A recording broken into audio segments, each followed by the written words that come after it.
তিনি আমাদের ঈশ্বর সম্পর্কে, স্বর্গ সম্পর্কে, কিভাবে জীবনযাপন করতে হবে সেই বিষয় শিক্ষা দিয়েছেন বলে তিনি আমাদের প্রভু না।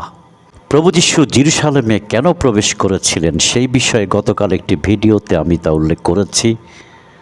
তিনি জেরুজালেমে প্রবেশ করেছিলেন আমাদেরই জন্য।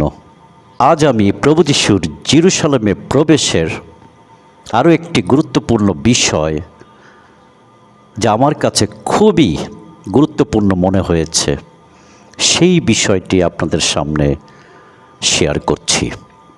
প্রভু যীশু যে গাধার বাচ্চার উপর চড়ে জেরুজালেমে প্রবেশ করেছিলেন, সেই গাধার বাচ্চাটিকে আনার জন্য তিনি তার শিষ্যদের বললেন, ওই গ্রামে যাও, সেখানে একটি গাধার বাচ্চা বাঁধা আছে,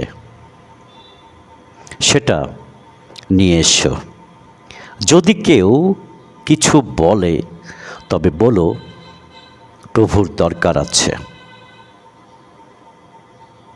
তখন শিষ্যেরা গ্রামে গেল, দেখল সেখানে একটি গাধার বাচ্চা বাঁধা আছে এবং তারা সেটা খুলতে লাগলো।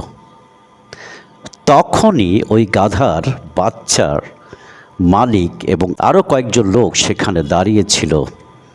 তারা বলল, তোমরা কি করছো? গাধার বাচ্চাটা খুলছো কেন? তখন শিষ্যেরা এই কথা বলল, প্রভুর দরকার আছে। তখন যে বিষয়টি আমরা দেখি, সেই গাধার মালিক সঙ্গে সঙ্গে গাধার বাচ্চাটি তাদেরকে নিয়ে যাওয়ার জন্য দিয়ে দিল। শিষ্যেরা যখন বলল প্রভুর দরকার আছে, কোনো কথা না বলে সেই গাধার বাচ্চার মালিক গাধাটিকে শিষ্যদের সঙ্গে যেতে দিয়ে দিল। কোনো বাধা দিল না, আর কোনো কথাই বলল না। আমার মনে এই বিষয়ে একটু প্রশ্ন জাগলো।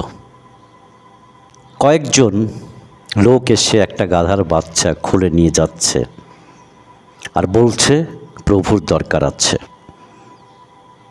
তার মনে কি কোনো প্রশ্ন জাগলো না? কোন সে প্রভু? সেই প্রভু হতে পারে কোনো ধর্ম শিক্ষক বা মহাসভার প্রধান পুরোহিত, যারা আইন কানুন নিয়ে থাকে, সেই ফরিসি, অথবা রাষ্ট্রের দায়িত্বে থাকা কোনো প্রভু। অনেক প্রভু তো আছে। গাধার মালিক জানেন যে প্রভু একজনই আছেন এই জগতে। প্রভু একজনই আছেন, তাকেই আমি আমার গাধার বাচ্চাটি দিয়ে দিচ্ছি। তার ব্যবহারের জন্য আমি আমার গাধার বাচ্চাটি দিয়ে দিয়েছি। প্রভু একজন, আমাদেরও প্রভু একজন, তিনি প্রভু যীশু খ্রিস্ট। তিনি সেই গাধার মালিকের কাছে প্রভুত্বের অধিকার অর্জন করেছেন। হয়তো গাধার মালিকটা প্রভু যীশুর শিক্ষা, প্রভু যীশুর কথাবার্তা, প্রভু যীশুর জীবনযাপন, প্রভু যীশুর কার্যক্রম দেখেই বুঝতে পেরেছিল একজনই প্রভু এই জগতে, একজনই প্রভু। সেই প্রভুর জন্য তারা এসেছে আমার গাধার বাচ্চাটা নেওয়ার জন্য। যাও, নিয়ে যাও, তোমরা প্রভুর জন্য নিয়ে যাও।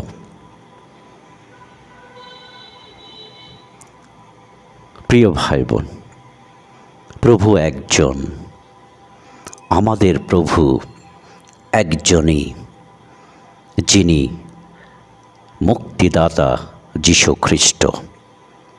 তিনি তার প্রভুত্বের অধিকার অর্জন করেছেন আমাদের কাছ থেকে তার পবিত্র রক্তের মধ্য দিয়ে। কোনো শিক্ষার মধ্য দিয়ে নয়। তিনি আমাদেরকে অনেক ভালো ভালো শিক্ষা দিয়েছেন, সেই জন্য তিনি আমাদের প্রভু। তিনি আমাদের ঈশ্বর সম্পর্কে, স্বর্গ সম্পর্কে, কিভাবে জীবনযাপন করতে হবে সেই বিষয় শিক্ষা দিয়েছেন বলে তিনি আমাদের প্রভু। না, কোনো শিক্ষা দিয়ে নয়, তিনি আমাদের প্রভু হয়েছেন তার নিজের জীবনের বিনিময়ে, তার জীবনকে উৎসর্গ করে, তার পবিত্র রক্তের বিনিময়ে তিনি আমাদের প্রভু হয়েছেন। আর আমাদের প্রভু একজনই, তিনি হলেন পরিত্রাতা প্রভু যীশু খ্রিস্ট। দ্বিতীয় যে বিষয়টি আমি এখান থেকে শিক্ষা পাই তা হলো প্রভুর দরকার আছে,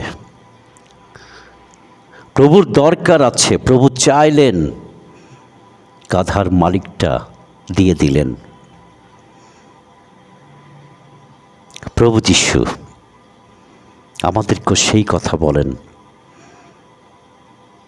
তোমাদের হৃদয় আমার দরকার আছে, তোমাদের সেই হৃদয় সিংহাসনে আমি বসতে চাই। সেখানে পাপ কালিমা ভরে আছে, আমি আমার পবিত্র রক্ত দিয়ে সেই হৃদয় পরিষ্কার করে সে অন্তরের পাপের কালিমা মুছে দিয়ে আমি তোমার হৃদয় সিংহাসনে বসতে চাই। দাও, আমার দরকার আছে তোমার হৃদয়।